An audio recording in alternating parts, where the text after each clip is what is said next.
Boa tarde, turma.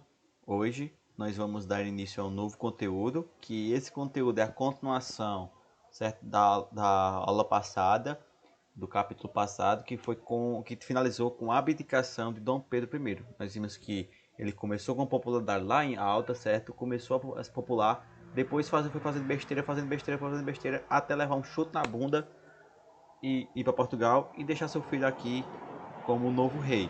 Claro, só tem 5 anos e tudo mais. E eu falei para vocês que entre esse processo de dele se tornar rei, teve um período em que o Brasil foi governado pelas regências, certo? Regência Trina e logo depois a regência Una. Então é essas regências que nós vamos entender. Além das regências, teve algumas revoltas que o Brasil sofreu, que foi muito drásticas para o governo, que para poder controlar essa situação, foram obrigados a fazer um golpe, que é chamado golpe da menoridade, que é o que nós vamos ver lá na frente. Beleza?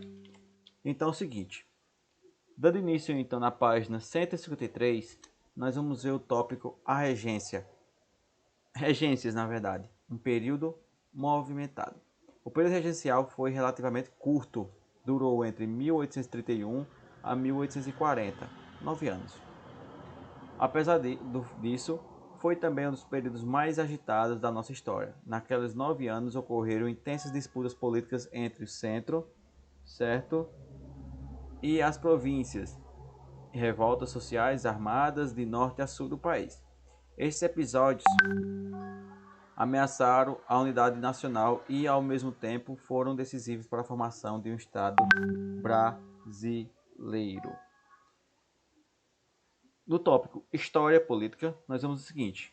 Quando Dom Pedro renunciou ao trono, seu filho Pedro de Alcântara, que vai ser Dom Pedro II, tinha apenas 5 anos de idade. No caso, dizia a Constituição, o governo deveria ser ocupado por 3 regentes escolhidos por uma Assembleia Geral, ou seja, reunia todos os deputados, e nesses deputados escolhia 3 pessoas para governar o país.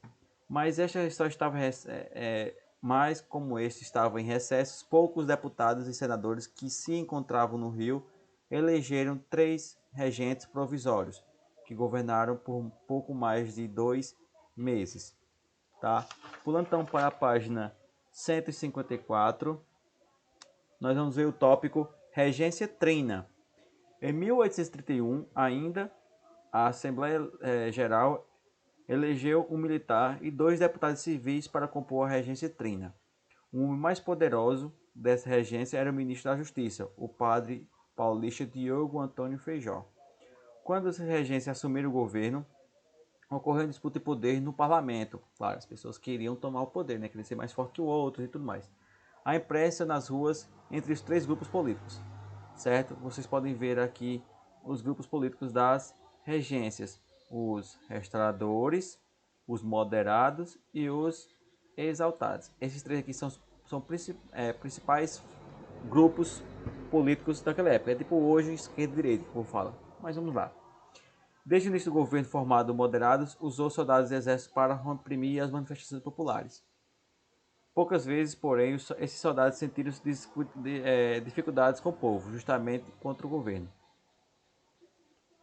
Por não confiar no exército e disposto a manter a ordem, o governo dos moderados criou em 1831 a Guarda Nacional, que vocês podem ver lá embaixo aqui o que é a Guarda Nacional.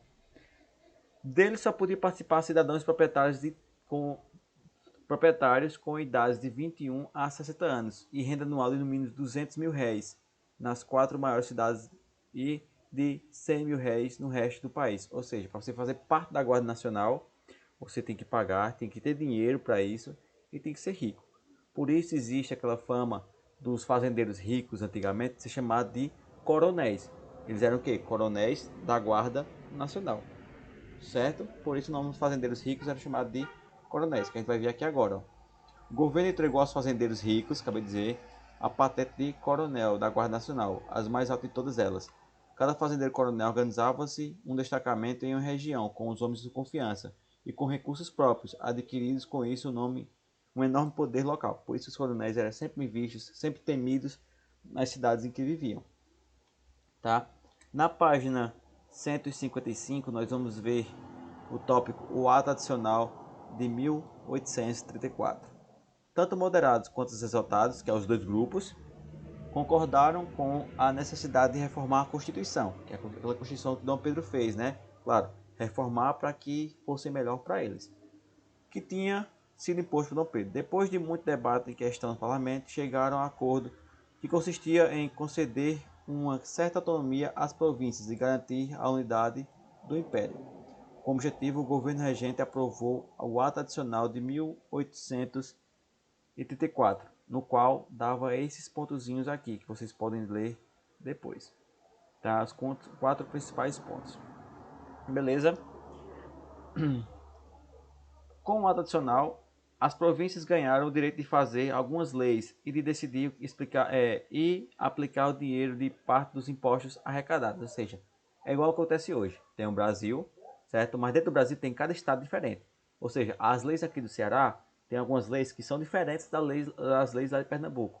Ou seja, são independentes, certo? Independentes dos estados, mas dependentes da União do Brasil.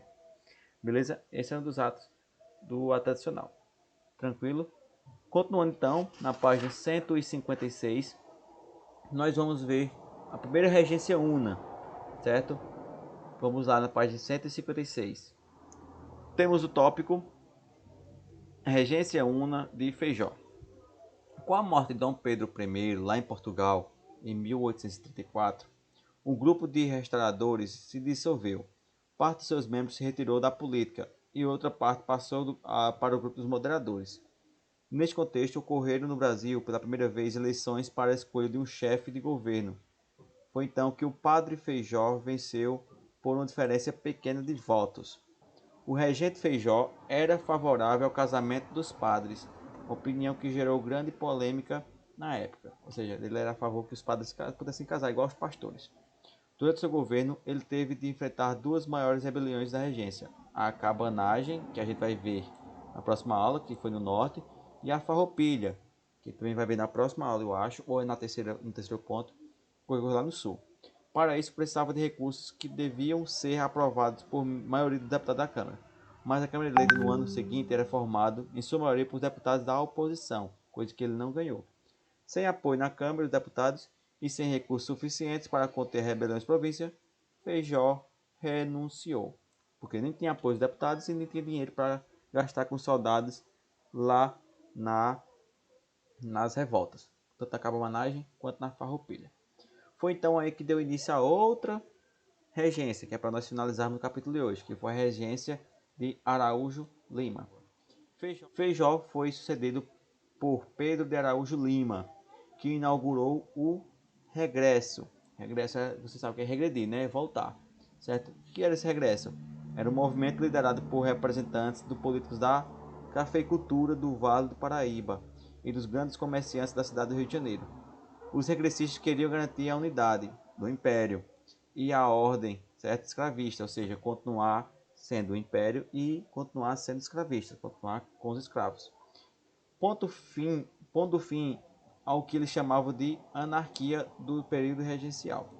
Com esse objetivo, em 1840, a regência Araújo Lima aprovou a lei interpretativa do ato adicional, que retirava a autonomia das províncias e dava ao governo central maior poder.